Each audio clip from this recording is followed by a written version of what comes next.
That movie sucked. I kind of liked it. Movie Night Crew Network. Hello and welcome to Content and Capable, a podcast all about following your passions while still feeling like a proper adult. My name's Sam and I'm your host. This week I spoke with the wonderful Lelia all about traditions around Eastertime, especially to do with Judaism and Christianity. I hope you enjoy. Welcome to Content and Capable, Lelia. It's lovely to have you on. Thank you so much for having me, Sam. I'm happy to be here. I have wanted to talk to you on the podcast for forever, and by some chance I was chatting with Taylor about a couple of potential episodes, and she's like, you should just definitely have Lelia on to chat about the Easter period and all the holidays that seem to happen all at once. So I was like, yep, gonna do it. I love Taylor. She's like my biggest fan. I love her. I know. It's just amazing sometimes. I just make a comment sometimes in the Discord for $1 a day through, I don't know, the restricted section or of the Eldest Gods, whoever you want to support. You too can join and listen to my inner monologue of rambling thoughts. But every time I put a comment up on Discord every now and then, and always this community is like, yes, or, here's some other ideas and bits and pieces. I had this really great conversation the other day about doing, different episodes and moving away from, I know the last couple of sets of episodes have been about really, really creative people. Mm-hmm. And so moving away from an arts focus to something more interesting, business and economics and people who are passionate about that kind of stuff. So it's been really, really great to get awesome feedback from people on the server. Yeah, there's what more can you ask for as a content creator to just have direct access to your listeners like that. So definitely, if you, as he said, for just as low as $1 a day, you can join the server and you can be directly involved in our content if you'd like. $1 a month, I think we should. Did I say day? You said $1 a day. I probably said $1 a day. Let's be honest, it's what is money? Oh, yeah, I know. But we're here to talk about the Easter period worth of holidays. And for those who may not know, who may not are religious or anything, the Catholics and Christians celebrate Easter. The Sunday just gone as this episode goes up. And the Jewish have just finished up their celebration of Passover, but I still believe there's a whole bunch of holidays going on there. And we're in the middle of Ramadan as well. So, all these different religions have all their big holidays through this period of time, which is really fascinating. Yeah. So actually Passover, I believe, is next weekend. I believe it starts on sundown on the 15th. I could be wrong. Yeah. I wouldn't be surprised. It's that whole same time period, because it's this year it's especially, it's just for me very convenient, which I'll talk about in a sec, but just because Easter and Passover are within even the same weekend this year. So so I'm actually here to talk. I'm going to talk a lot about Passover. I think that I feel like Christian religions are in the Western culture are just so a part of our culture anyway. Mm-hmm. So I'll talk a little bit about kind of how the two are way more connected than you'd think. But a little bit about me. My father is Jewish. My mom, and he's not very religious, like a secular Jew. My mother is Christian and she's very religious. And she raised us all kind of Southern Baptist, non-denominational, very religious, very Christian. But I did grow up celebrating the Jewish high holidays, which I would describe as Passover, Rosh Hashanah, which is the Jewish New Year, Yom Kippur, and Hanukkah, as well as, of course, Easter and Christmas. So as a kid, it definitely was awesome because I felt like I really got the best of both worlds. All the holidays all at once. Yes. The Christians don't get a lot of holidays, let's be honest. Yeah, really not. The Jewish are I was thinking about it and I was like, I guess it's really just Easter and Christmas, right?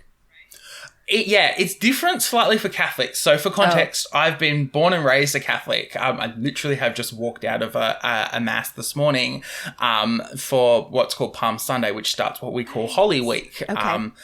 And we have a lot more holidays, but then it really depends on how religious you are or where and how you celebrate your faith on how much is like a holiday and how much is just an observation. So Yes. it's very fascinating. Yeah. Yeah. And I feel like from this network in general, I've learned a lot more about Catholicism than I've ever really known, because it is like, yes, it's different flavors of the same religion, but there's so many differences just culturally. Like, I didn't grow up Catholic. I grew up like non-denominational sort of. So like Easter Sunday, I feel like there's a lot more to it in Catholicism. Like, it's longer. You have the whole Lent aspect. We don't really do that. We do, but it's like not serious. It's not. I feel like it's not taken as seriously. Yeah. And then Ash Wednesday, I believe we do that as well. Yeah. I definitely remembered having a cross marked in ash on my forehead as a child. It's really interesting because there are so many different like holidays, and as you said, you're non-denominational. I'm going to get that wrong so many times. Yeah, it is. And so from time to time, you would celebrate them or not.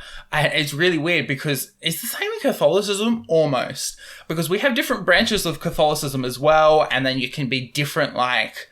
It's not like, you automatically become more religious or less religious, but like some people take it more seriously than others. A big tradition among Catholics, and I think Christians have taken this on recently as well. I think it's something that's pretty cool, is like not eating meat or eating fish on Fridays instead of just eating meat. There was this weird debate in a group chat that I was in about crocodile meat, and theoretically because it's fish, you could have it on a Friday. It was this weird, very weird conversation. That's a tricky one. Yeah. Yeah. But like, it's this really great time of, different celebrations and different preparations for, obviously Ramadan's also a time of preparation before, the big holiday in Islamic. I've really got to get my head around them. I didn't learn them in school. Eid? Eid or something, or I'm thinking of a different Islamic holiday maybe. I don't know which one's the springtime one. Yeah. Holiday after Ramadan. It's Eid al-Fitr, which is just on the 1st and 2nd of May. So it's very close to this period of time as well. It's just fascinating that somehow, these faiths who grew almost independently, kind of, they're all rooted in what we call Abrahamic faith. Right. But have these very similar holidays that are, mean completely different things. Yeah, I think it's just because springtime just for humanity universally has just always been filled with so much symbolism of renewal and new starts. That's when, you can really start farming and start kind of cultivating your crop if that's what you're doing as like a pagan farmer. That's when like all your livestock's starting to give birth. So like I feel like just universally it's just a time of year, like the season is just kind of recognized with similar themes. Like even before centuries and centuries before Christianity, they had all types of pagan rites and rituals. I believe I want to say like Northern Ireland, kind of where that is now. Yeah. Where basically it's like the exact same time of year as Easter. So it's like sometimes there's questions about like, were these holidays, like did Jesus really get crucified on this exact time that this pagan holiday happens to fall? Yeah. Who knows? Who really cares? That's not really important. I think, like I said before, I think a lot of these holidays are more about the symbolism, about just like what springtime means to us as humans. Yeah, it definitely does. And it's like, even in the southern hemisphere where it is going into autumn, it's that lovely transition period from the hot and bother of summer, and everyone's gotten back into work. You've gone and kind of got into a rhythm, and Easter comes around. It's like a time to like reset and refocus for the rest of the year. It's a good like marker point. And actually a lot of our school holidays are centered around Easter as well, just because it is such a significant time religiously for so many different faiths. It's true. Yeah, I mean, like I had in my notes here that even though, like, if you think about when people that maybe aren't Christians and aren't Jewish, maybe just aren't super religious or weren't brought up super religious, when they think about like Judaism, like what's the first holiday you think about is definitely Hanukkah. What's the first holiday you think about with Christianity is Christmas. But really, those are just the most popular because they're the most commercial. Like, absolutely, the two that are most like integral to the faith or would be Pesach or Passover and Easter, and just all of the times surrounding those holidays. Yeah, and it's really interesting from the Christian perspective that, like, and it was really, I was sitting in a homily this morning, and the priest turned around and said, you know, while Christmas is a really important holiday, and here in Australia it's what's called a holy day of obligation, you should really, really, really should turn up to Mass. But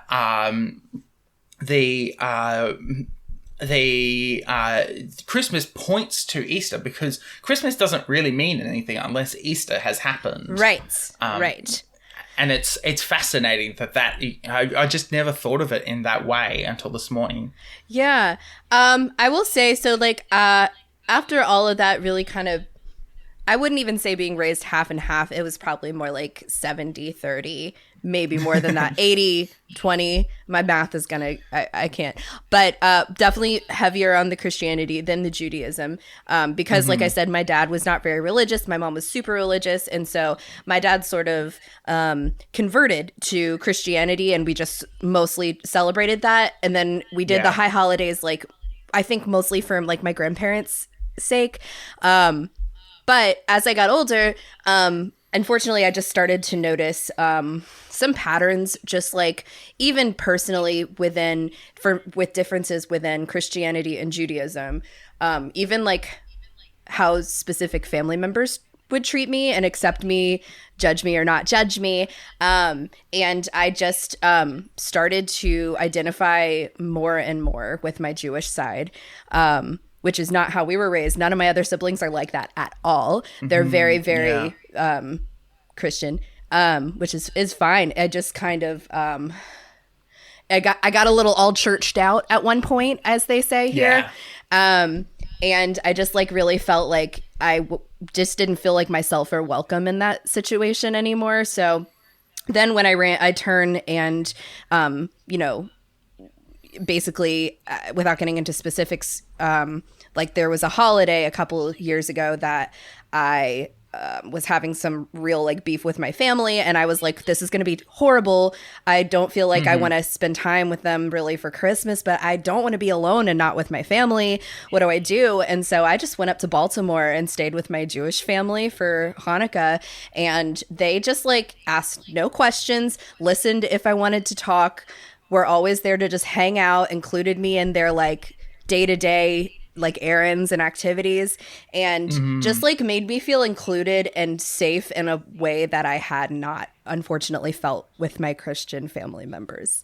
So I think that, those holidays are often a reminder that of the importance of like family, and when family does decide to come, and for whatever reason, it kind of like brings everyone closer together, and you go, this is why these holidays are important, because it brings us back together and we can recenter.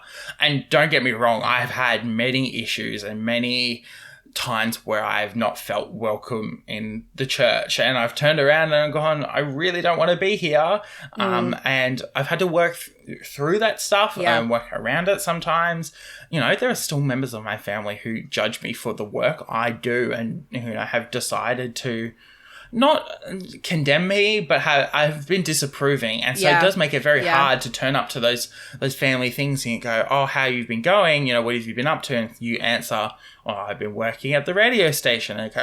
and then they make comments about, oh, you shouldn't be working there, it's bad for you or whatever, and it's quite upsetting, and it makes it very hard to go back there every time. It's like, what's the motivation? Like, you're gonna, and then it's usually those same family members who will be like the first ones to like kind of make you feel bad that you don't like visit often enough, and you're like, but what are we doing here? Like, it doesn't seem like you really want me here, and I don't want to be there. So like, what are we doing anyway? And then I do feel like the holidays bring a lot of that out as well, unfortunately. All of that stress that can kind of come from like, oh my god, I'm gonna have to like deal with this aunt who like hates gay people, or like just that type of uncomfortable scenario. But I think as we get older, Sam especially, like I just turned 30, and I've just like found that you just kind of start to realize who is your friend in your life, and you just kind of start to make your group smaller and smaller, and you just kind of like find your own family in whatever way that might mean. So like my friend group right now, other than a couple family members, is probably like closer to me than any of my family at this point. Yeah. It's amazing, and I think that regardless of the issues you may have with your family or whatever, it comes a time of celebration. I'm going away for the Easter period, and I'm going to be hanging out with my brothers and my father, and be enjoying their company, and I'm really looking forward to that. As much as there's a lot of stress right now. If I could make it there and not force myself, but remind myself I'm there to enjoy their company, then I'm going to, enjoy myself and let everyone else enjoy themselves. Yeah. Heck yeah. So, let me get into it here. I was about to say, we should probably drag this all back. We've been speaking for so long. Full circle. Yeah. So could you explain a little bit what Passover is? Sure. So, Passover, or Pesach, is how you say it in Hebrew. You'll kind of hear me refer to it as both throughout this conversation. It's marking the exodus of the Jewish people from slavery in ancient Egypt. So there is a very popular film. It should be more popular. That came out from DreamWorks pre-Shrek. And I want to say like, oh gosh, like maybe 2000 or 2001, if that. Sometime around that. Called The Prince of Egypt. And that film came out, and of course my mom's like, oh my God, religious Bible, have my kids watch it. And it's real dark. There's drama. It's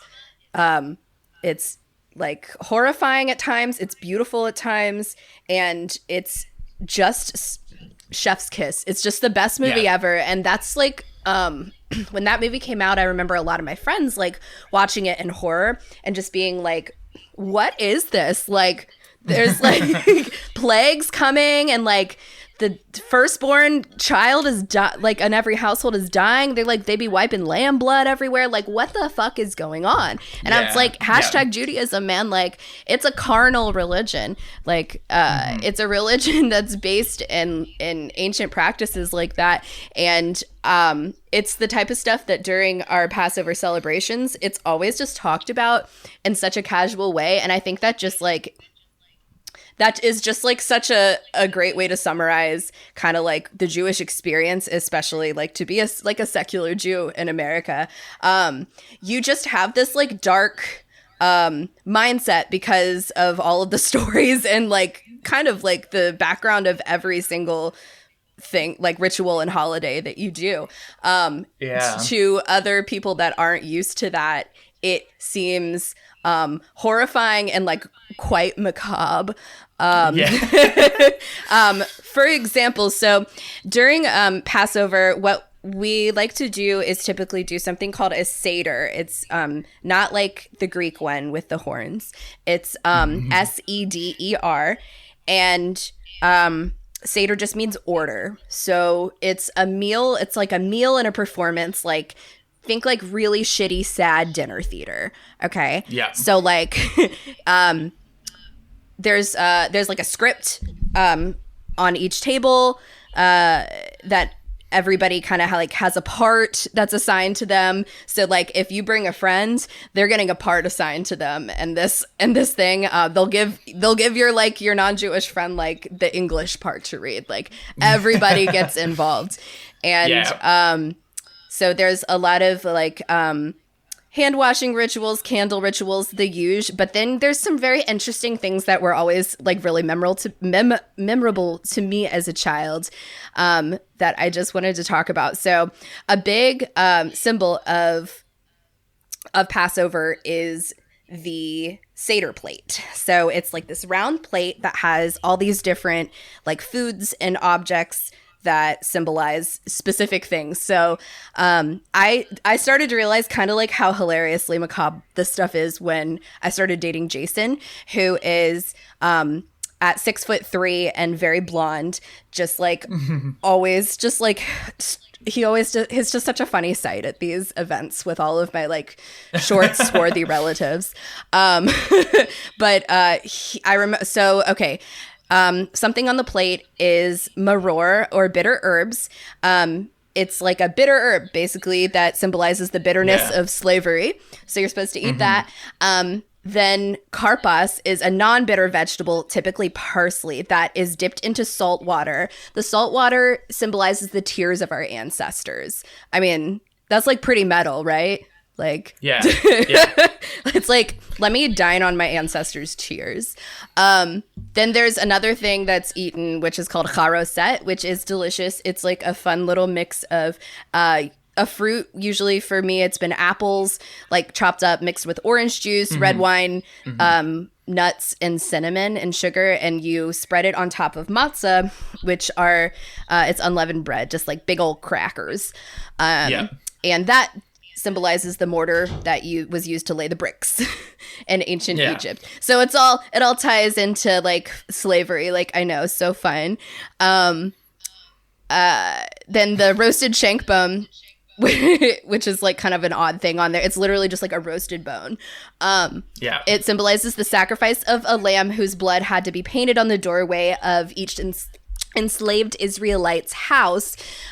This let God know that there was an Israelite in that house and it was not an Egyptian. And that way, when the angel of death came down from the heavens to take the firstborn son's life in each household, they would see the blood and they would know to pass on or pass over. So that was the 10th plague. Also, there is brisket there, which is so yum. Ooh, yum. Yeah, so all this other stuff sounds pretty gross, I know. Other than the charoset, the apple thing, that stuff is bomb. But brisket is just like slow cooked in some specific way that somehow, I guess, makes it kosher. I don't know. I've made it before. It seems like a normal way to just cook meat. And then usually they'll put like taters and carrots in there. And it's tender and melts in your mouth. It's so freaking good. And then there's some kind of potato dish usually there as well. And sometimes like a vegetarian thing because, you know, vegetarians exist now. Much to Bubby's chagrin. But I guess I've just been skipping over a lot of things. Let's say, how much do you know about Moses and the Passover story? So it's really interesting. That story is still quite central to at least to Christianity. Catholicism and Christianity, because that is still like a really important period in, you know, Jewish history that led to where we are. Like we don't deny the fact that, you know, Christianity formed out of Judaism. So we have to understand all the, you know, or what had happened, the lead up and the traditions and practices and some of the context as well, which I think is really important because it makes, you know, stories in Christianity a lot more interesting. I think so too. Like, I think that, and I don't know about you, probably, I don't know much about like Catholic Sunday school or anything, but when I was in Sunday school, really what they would teach us, it was so much New Testament stuff. Like maybe briefly we would talk about like Moses in the basket in the Nile, and they would have it all like illustrated on like a felt board, you know. But like really what they focused on and had us memorize verses about was New Testament Jesus stuff, which is fine. Yeah. It just really, I feel like, diminishes how fucking cool the Old Testament is. The Old Testament is crazy. Have you seen that shit? There's like, oh, it's fucking amazing. Old Testament God is insane. Like, I mean, in a good way. Don't strike me down, because he's terrifying, and also just like so cinematic, like, and it reads like a Shakespearean drama or something. But like a very bizarrely written Shakespearean drama. And I think that just probably has to do with how many thousands of times it's been translated and retranslated. And changed. Like, I think like King James did a lot of damage probably to the original translation. I think it's just part of the problem with the whole like different translations of the Bible. Sometimes it's all like nice and lovey, and then other times you turn around and go, "What the fuck just happened?" You're like, what did I just read? Because it'll just be one verse, and it'll be like, "And then we lay with our Father," and and I'm like, hold on, let's like back that up. Like, what's going on here? Oh yeah, you guys both got your dad drunk and then laid with him, as a joke, like. That's there's just so many fun stories like that in the Old Testament. But even aside from all that, I do agree that like it just leads to such a better foundation to understand what you're doing as a Christian. Because I mean, like, Jesus was celebrating Passover the night before he was crucified. So I mean, like, we know that. We learned that in Sunday school, but we don't really know what that means, you know? Yeah. So. No, yeah, it's very fascinating. And, you know, all of those Passover traditions and what happens, you know, we just read, you know, pretty much everything that's going to happen over Easter. It was just like, okay, but there's all this, you know, context as well, you know. I love listening to like the history of the Roman occupation of Jerusalem. It's so fascinating. And it gives great context as to why, you know, Jesus got thrown around a couple of times between Herod and Pilate, and why, you know, they were so terrified of the Jews because, you know, they knew that there was enough of them to overthrow the Romans, and, you know, all of this other stuff. And it's so interesting because there is that like weird, you've also got to understand that there's Jewish holidays and customs all around this, and they've got to be following all of that as well. And and like, you know, that like the town that they were in was like, was it Jerusalem? Yeah, they were in Jerusalem. It was. Yeah. That was like extreme. It was bustling at that time because like everybody was on vacay for Passover. You know, spring break. Yeah, literally, just like a less fun spring break. You know, one could say debatable, right? Crucifixions are fun. Yeah. No, dark. It's like watching a hanging at Tyburn in the 1700s. Yeah. Like, I mean, like, what else was there to do? You know, like, I guess that stuff always does blow my mind because I'm like, I can't even watch this, and it's like a historical reenactment. How are there people like with popcorn in the sidelines? You know, like. It's weird, and then you go, okay, this is also like religion. Yeah, religion is so fucked, man. But it's so interesting, and it's so integral to Western society, especially. So. Oh yeah, definitely. Yeah. I think like just like I don't now consider myself to be a particularly religious person. I just happen to be like a non-religious person who has so like a plethora of knowledge about religions. And I still find them fascinating from like a historical standpoint. But oh no, I lost my train of thought. That's okay. Anyway. Yep. It's fascinating because that, the Passover does inform what happens, on Easter as well. Yeah.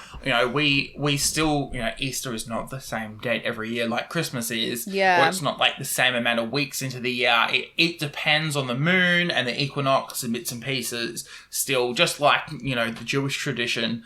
And then, for those who maybe aren't familiar with Christianity or, the story, basically the story goes, Jesus had been run out of Jerusalem a couple of weeks prior, and had been gotten in big trouble for basically turning around and going, I am the Messiah. The Messiah, yeah. It was more to do with the covenant as well. They had the first covenant, which was from Moses, which is why the Passover is quite significant. Well, actually, that was the second covenant, sorry. The first one was the promise that God made to Noah. A rainbow. The rainbow. And the second one was the Ten Commandments, and that was a covenant, and they, built the temple around Jerusalem. And theoretically, Jesus claimed he was the third covenant, which was supposed to be the Messiah. And he would be making hints. He'd been, performing all these miracles, and he got run out of Israel. Basically, no one wanted him. The high priest was sick and tired of him, and so he went down to Palestine, which is a little bit is not very friendly towards Jewish people, and theoretically Jesus was is Jewish. And that they were all Jewish, and they went down there. They performed some miracles, did some conversions and bits and pieces, and then decided to slowly make their way back up. And they made their way back up through Israel and into Jerusalem for the Passover. And Jesus requested that the disciples go and find a donkey that had never been ridden before to ride into Jerusalem. And what I didn't realize until I read something last night was the fact that he was just making fun of the Romans at this point. Because normally when they enter a city, they'll come in on their war horses, and there'll be, trumpets everywhere, and, these war horses and everyone would be silent and respectful. But when he entered Jerusalem, some accounts, because you've got to remember there are 4 Gospels, so some of them have different versions of it. He rode this dumb donkey who had never been rode before, which usually means they either bolt or they stand completely still. And people were cheering, they lay down their cloaks, they had... they say palms, but I don't know necessarily. And so he rode into Jerusalem on this donkey, and that's what... as of recording, we're celebrating today, and it's just like this whole middle finger towards the Romans, and the high priests of the Jewish temple in Jerusalem got really, really pissed that he'd made his way back in, and wasn't being chased out, and everyone was, happy that he was here. And so they took a bribe. Judas, who was one of the disciples, took a bribe for them for 20 silver pieces to hand Jesus over. And so on Passover night, they sat in an upper room, and they celebrated Passover, broke the bread, drank the wine, and most of that, this is my body and this is my blood, which is where the tradition in Catholicism of the Eucharist and in most Christian faiths, depends on how lax you are, is the communion as well. That's where that tradition comes from. And then so they went and go and prayed at the Mount of Olives, which is this lovely little garden that was near the temple. And Judas then brought all, a whole bunch of guards from the temple and a whole bunch of high priests over to arrest him and take him to Pilate. And they did, and they made a judgment. Pilate had made a judgment and turned around and goes, nah, there's nothing wrong with him. He hasn't done anything wrong. And he's also not under my jurisdiction. Go and find Herod, who was from Galilee. He looked after Galilee. Yeah. He was like... And so they went to Herod. Yeah. Pilate's like... Also, like, I know that, like, everyone loves him. Like, I'm not going to do this. I'm not going to cause an uprising. This can be on... This is going to be on his watch, not mine. You've also got... Yeah, everyone, like... And what people don't remember as well is, like, 10 years later... It can't have been 10 years later. A little while later, they burnt down Jerusalem. They destroyed it. So they were still very worried that the Jews were going to rise up against them. They didn't quite have the power that they wanted. threw him over to Herod. Herod couldn't find anything wrong, so he sent him back to Pilate. And by this time, the high priests were pissed off because they hadn't gotten what they wanted. They wanted him crucified before Passover, because theoretically everything needs to be anew. And so they kind of bullied Pilate into crucifying him. And Pilate had a tradition where he released a prisoner, and they released a murderer and put Jesus on the cross. There was this big eclipse, and the one of the curtains in the temple was torn in half. Legend says, I don't know whether this how physically true this is, but usually the accounts of this time period were fairly accurate. And Jesus died during this solar eclipse. And then, everyone mourned. They put him into a tomb, a brand new tomb, because the Jewish tradition dictates you must use brand new things over Passover. And then they had Sabbath preparations. And they had the Sabbath, and they came back the day after the Sabbath, which is a Sunday, and Jesus had risen. And then the whole shenanigans of Jesus being risen start up, which is just confusing and a little bit weird. Yeah. But yeah, that's basically what what most of Christianity believes. I know it's from a Catholic's viewpoint, but I'm sure that there are other things that I've missed as well. And I find it really fascinating because it really ties directly into Jewish tradition.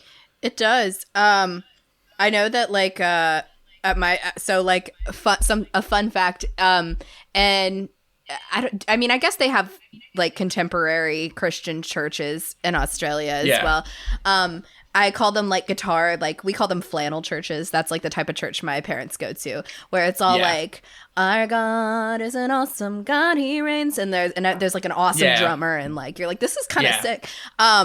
So they always have an interpretive dance, or 1 year. Oh my God, Sam! 1 year, this church, I think it was a non-denominational, cool, hip with the kids church in North Carolina that we went to.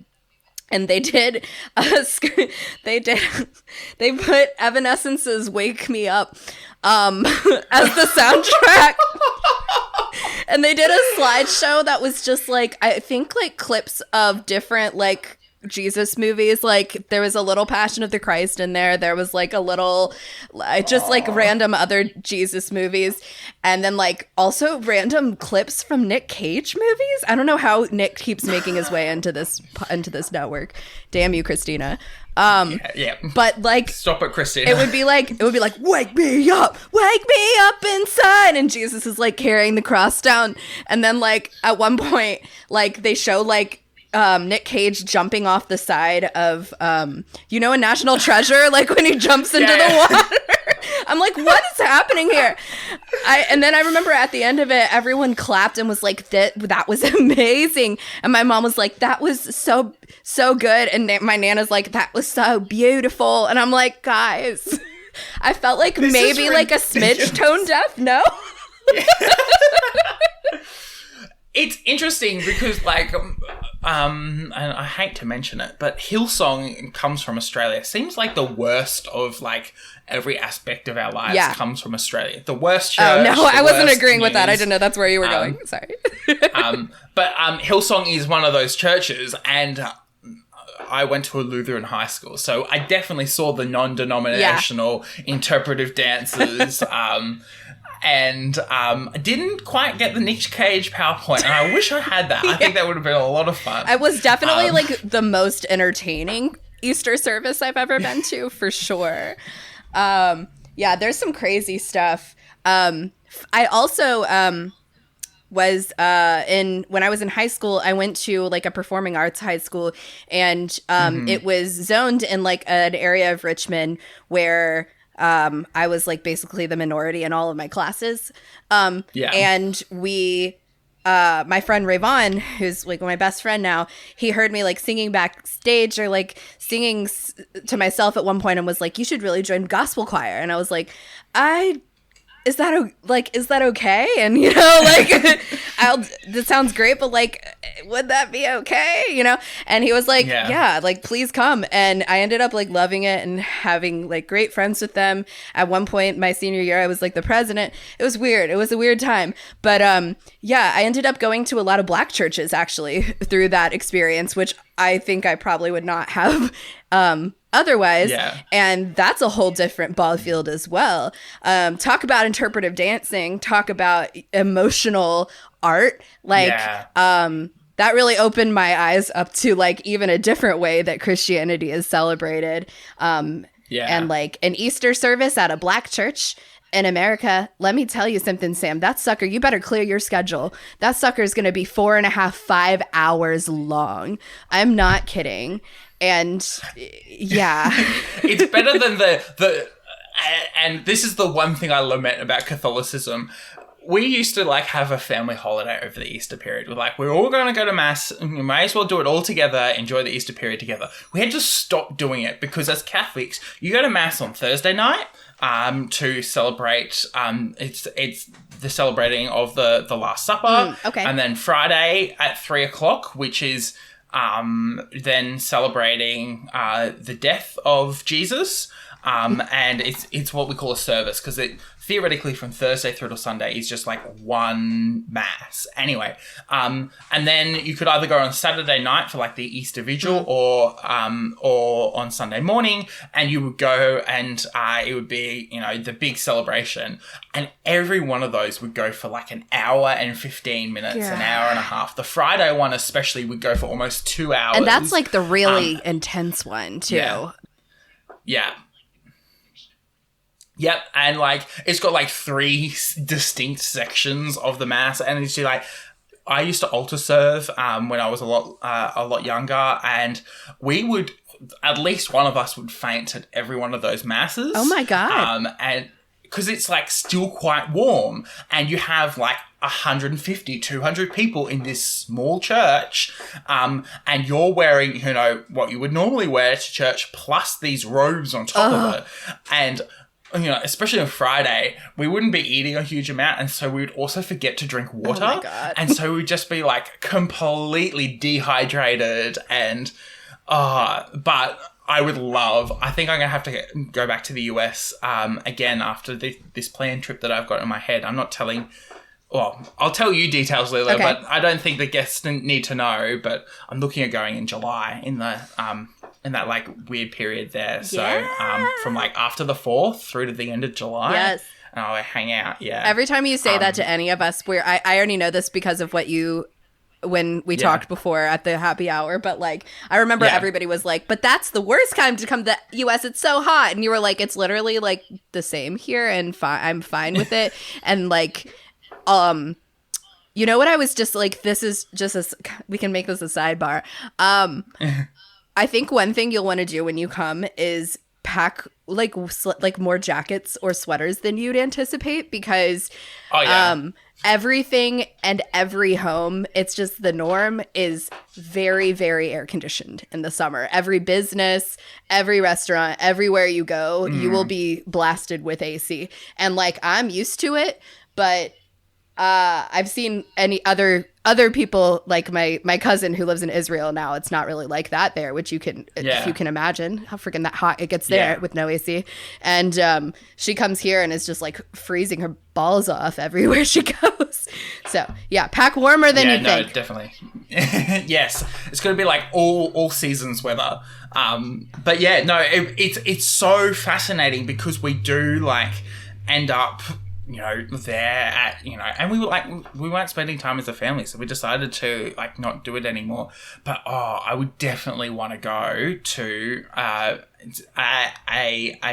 Black Easter service one time. I think it would be fascinating. We need to make some new friends then for to make that happen, I think.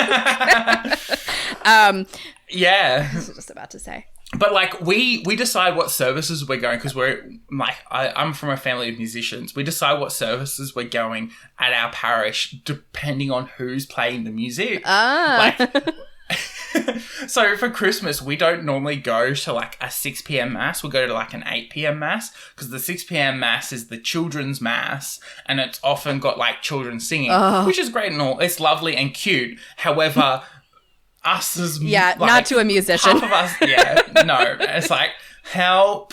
And it's really distracting as well. Like, maybe we should go somewhere where... So we normally go to the 8 p.m. mass, which is full of people from Papua New Guinea and the Solomon Islands and bits and pieces. So their music is just, like, acoustic and loud. Like, there's just one guy playing a guitar. You can hear him even though 150 other people are singing at the top of their lungs. And it's just...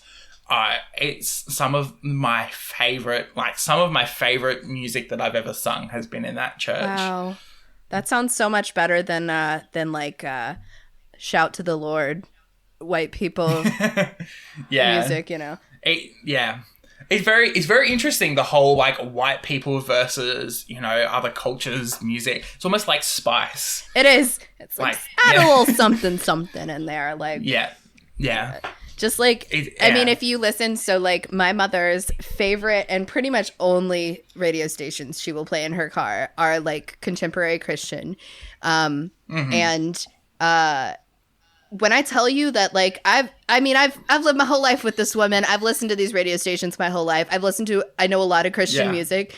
They have not changed it since in 20 years. And let me tell you something, this is coming from someone who used to be in a Christian punk band. So they're not making that type of music. They're making maybe people are, but all that's being played on the radio is like our God is an awesome God, he reigns from heaven above. And it's like the same guy, I swear. Like I think it's just like that Hillsong guy, like he's like sings every song. And they're all just like 4-chord acoustic guitar songs with the same bridge. And I'm like, but like how I understand there's only so many subjects you can get into, but there's got to be something better than nature metaphors, because that's all it is. Your love is higher than a mountain. Your love is deeper than a valley. It's stronger than a giant. Nope. Yeah. It's always interesting because we have like particular hymns that are used on like particular celebrations and bits and pieces. So they pulled out today the hymn called Hail Redeemer King Divine, which I learnt when I was playing piano as a child. And it was just like, I was just like, oh, I know this song. And like, it's like a very old, like, I think, not super old, but like an old hymn. And it's like, you don't pull them out very often. And when you do, it's like, fuck yeah, I know this one. I'm going to belt it. Yes. There's a similar one in like Southern American churches. It's like a spiritual, for sure. I'm for sure adapted from like a slave spiritual for our own purposes, but that's neither here nor there. It's like I'll Fly Away, I think it's called. I don't know if you know that one. It's like, it's like, I'll fly away, oh glory, I'll fly away. I don't think I've heard it before. It's really fun. It's like a clapper. I love when everybody can start clapping. Yeah. And then that's like the one that really sticks with you. There's a similar one in Passover in Judaism that's called Dayenu, and which literally means it could be enough. No, it means it could have been enough. And it's basically like talking about like all the awesome, sweet things God did for his people. Like all the plagues and like killing the Egyptians' firstborns. But it's like a really jaunty, cheerful tune that everyone claps to. And like the kids have like a little part too. And it's the funniest thing. And they have like an English translation under the Hebrew, like in the programs that we read. And I remember Jason looking at them, and it's like, and one in English is like, and then the Pharaoh's son died, and then it's like, and then the people were covered in boils, hey, and I knew. And it's like it's like Judaism is so fucking weird, man, but I love it. And I mean, a lot of the songs are kind of like that because, like, Easter too, I mean, like, it's a horrific thing that happened. Very graphic. A lot of churches really like to focus on that graphic Passion of the Christ level of violence because it was real. But, like, crucifixions also, like, they were happening all the time back then. I don't know. Some of the most painful forms of torture as well. God, You're like you're hanging by your arms, and I'm sorry if this is going to get a little bit graphic, but nails in your hands, you're hanging from basically your hands, nails in your feet, and so you could push up on your feet to, like, get relief from your hands, but then you're hurting your feet, and so most people just die from complete exhaustion or blood loss. Yeah. Just because they've just been nailed, and they're hanging there going, I've got to somehow make this less painful. It's the worst because, they die usually from, like, exposure, thirst, or hunger because they've only stabbed you, like, they haven't stabbed you in your skull, you know, they haven't stabbed you in your neck, they didn't cut your throat, you're just hanging out there, just exposed to the elements, man. Nothing like ancient Roman torture, huh? Yeah, it definitely made me have a fascination in ancient history, which it's just, like, so much fun to listen to. Yeah. Have you ever seen Monty Python's The Life of Brian? Fuck yes. Oh, it's so great. It's so great. I feel like I might watch it tonight after this.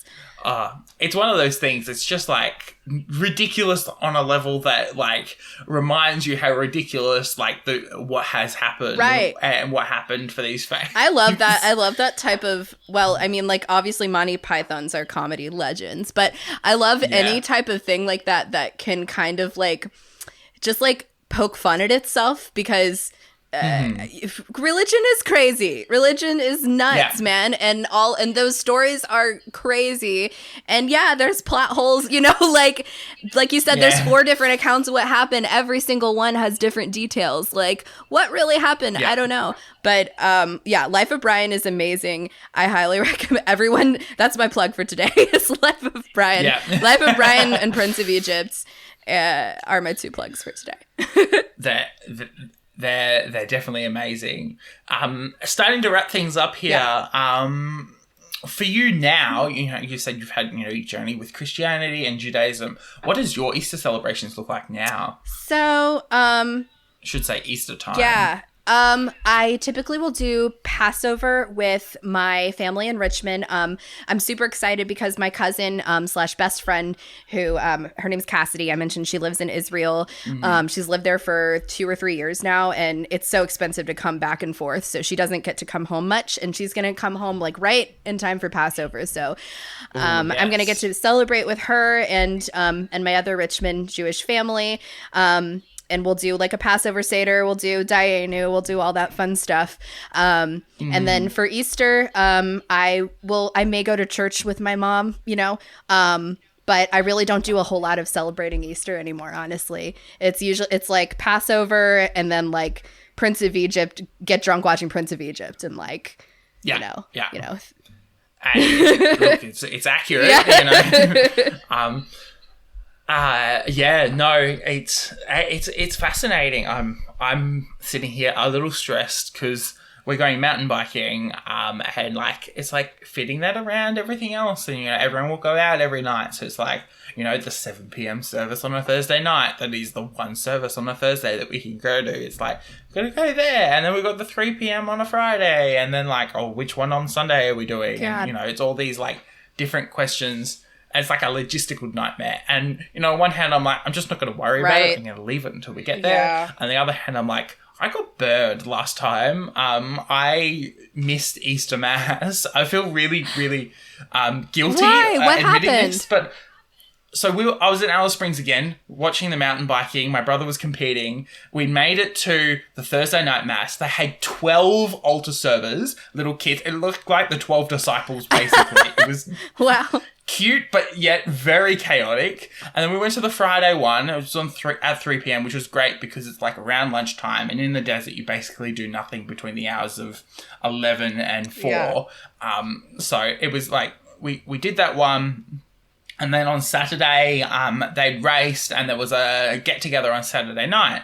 So we went to the get-together instead of going to Mass on the Saturday night. We're like, yeah, whatever, we'll go on Sunday morning. And I checked the times, and I go, awesome. Well, there's one at 10 and there's one at 11. Let's aim for the 11 o'clock one. 11 o'clock one, and it should be fine. We finished up the race at about 9:30, and about 10 o'clock, I was like, well, let's head over now and just to keep an eye on things, because I don't really trust everything. And because COVID was still a thing and bits and pieces, we were like, we just want to be careful just in case something has been suddenly cancelled or whatever. Turns out the 10 o'clock one was an Aboriginal language mass, which was fine, whatever. The 11 o'clock was being held 100 kilometres away. Oh, no. We're like, okay, we've missed it all. So we sat outside for an hour and we were like, okay, we've missed it. Oh, whatever. We're just going to keep going. Was your mom mad? And we were exhausted. No, she wasn't. She's it's weird because obviously we're adults, so we get to make our own decisions. But she also I think understood the fact that we genuinely just missed it. We thought one thing and it's one of those things in Catholicism, theoretically, not everyone does this. If you miss Mass, it's what's called, it is a part of what we call sinning. And, it's something that is offensive towards God. And it's on one hand, that is, true and the case. On the other hand, we genuinely missed it. And so we just okay, I feel we've just got to... I mean, I'm not going to speak for the guy, but I feel like God understands, Yeah, 100%.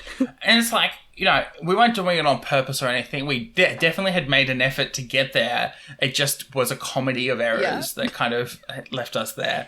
But I'm doing the same thing again. I think it's almost become a tradition at this point. We'll just be in Alice Springs for Easter every time. And it's a beautiful church there as well because they've got a whole bunch of integrated Indigenous art and... there's a huge First Nations community there as well. Cool. So it's really amazing. Yeah. That is awesome. So what time in the morning is it there right now? It's 11 o'clock. Okay, gotcha. Yeah. It's about 9. Yeah. Yeah. Yeah. So it's nice. Time zones are working well. Yeah. But yeah, well, thank you so much for coming on the podcast, Leela. It's been lovely having you on. Absolutely. Thank you for having me. I would come on anytime. I'd like to run. I will literally, well, that's not a compliment. I was about to say I would talk to a brick wall if I had no one else available, but also just as an example of how I love chatting. But you are lovely to chat with, and I really enjoyed hearing your perspective. I know, it's amazing. And for everyone out there, happy Easter. Happy Passover, happy Ramadan, and let me get this holiday name right again, because if I get it wrong, I'm going to feel very embarrassed. No, wrong one. Happy Eid al-Fitr as well for the future, and hope everyone enjoys their spring break, Easter holidays kind of time. I really appreciate it. Leila, where can people find you on the internet? You can find me on Twitter and Instagram at Leels for Reels, and TikTok. I've just started TikTok as well, so check out my TikTok. Yeah, I'm trying, man. It's not easy, I'm a bit of an elder millennial, so I'm doing my best, but check it out. I feel like an elder millennial at points. Yeah. I'm okay. Oops. Making so many mistakes. And you've already mentioned it, but just to reiterate, what are you plugging this week? Oh, yes. I will be plugging Monty Python's The Life of Brian and Prince of Egypt. I would like to plug one additional thing. That's three plugs. I'm going a little too far here. Behind me, you can see some lovely candles. I will show you more close up here. I've got Abby and Alana from Broad City. Oh, wow. I don't know if have you heard of that TV show before? I don't think Broad I have. City. It is awesome. It's a show about two 20-something Jews living in New York City, kind of just trying to make it by. It's hilarious. They are it kind of shows Judaism in a way that is not stuffy. and like just like is very relatable and fun. So I highly recommend it if you like kind of want to learn a little bit more about like what American Judaism is like, and also if you just want like a hilarious show that will make you pee your pants laughing. Highly recommend Broad City. Wow, Broad City. That sounds like an interesting TV show. I have to watch it. Yes.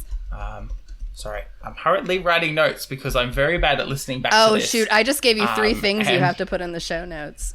No, it's totally fine. The show notes are easy. It's more remembering exactly what I plugged. Going, oh, shit, what did I actually plug this time? You can find me on Instagram and TikTok at sam.the.journalist and on Twitter at samobjournalist. And this week, I am going to plug, looks hurriedly around the room for something to plug. I'm going to plug this really, really interesting book. I love talking about the Irish Catholic traditions. It's a lot more fun, a lot more interesting. And I'm going to plug this really interesting book called St. Patrick's Summer.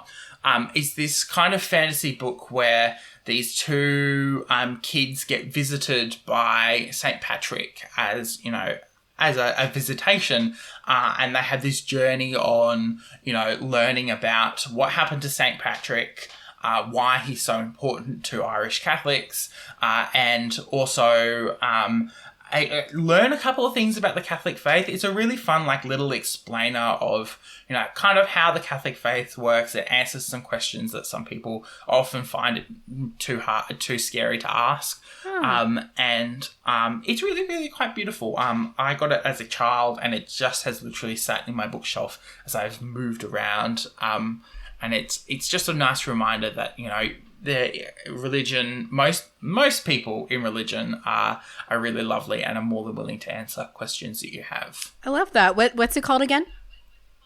It's called St. Patrick's Summer. It is written by, poor bookshelf. It's written by Marigold Hunt. It's a really lovely little book. I really enjoy reading it. And it's nice. Anyway, thank you so much, Lelia, for coming on the podcast. I really, really appreciate it. No problem. And, you know, with your book ending and renewal, I feel like that's just like tied it all up with a perfect little bow. So there you go. Thank you for listening to Content and Capable. You can follow the podcast socials at Content, the letter N, Capable on Instagram and Twitter. You can send a super boring email to us through contentandcapablepod@gmail.com. The art was done by Opia. You can follow them on Opia_art on Instagram. Opia is spelled OPIA. Feel free to message them about making art for your project. Our music was written, recorded, and edited by Nora Strauss-Riggs. You can find Nora at Kane_I, that's I as in the body part, on Instagram and Twitter. Feel free to message her about making music for your project or editing your podcast. I'm proud to be a part of the Movie Night Crew network, which features the Restricted section, a chapter-by-chapter Harry Potter pod with lots of spoilers all the time, Of the Eldest Gods, a chapter-by-chapter Rick Riordan pod full of myths and legends, My Cabbages, an Avatar podcast that follows the true hero of Avatar The Last Airbender, the Cabbage Cart Guy, Fandom's Gone Wrong, a show that discusses all things fandoms, and the Movie Night Crew. Join some friends as they react to some terrible, some meh, and some really great movies. Alrighty. It's movie night. Grab your popcorn, Grab your coffee. Grab your friend. Grab a cat. Let's go! who directed this? What year did it come out? Is that girl from that show? Who wrote this? Where's the cat? Who would you rather bang? Pass the popcorn. Does this pass the Bechdel test? What about the Steve Buscemi test? Does a woman literally speak in this movie? Oh my god, a dog. This reminds me of in Harry Potter when... Are we recording? What did the critics say? It's a guilty pleasure. What's your rating? Can you be quiet? Oh my god. Movie Night Crew. It's just like watching movies with your friends. And then arguing about it after. Every Sunday, wherever you get podcasts. Content and Capable is a podcast all about answering the question, how do you adult? Don't forget to rate and review it on your favourite podcatcher, and I will see you next Monday for another episode. That movie sucked. I kind of liked it. Movie Night Crew Network.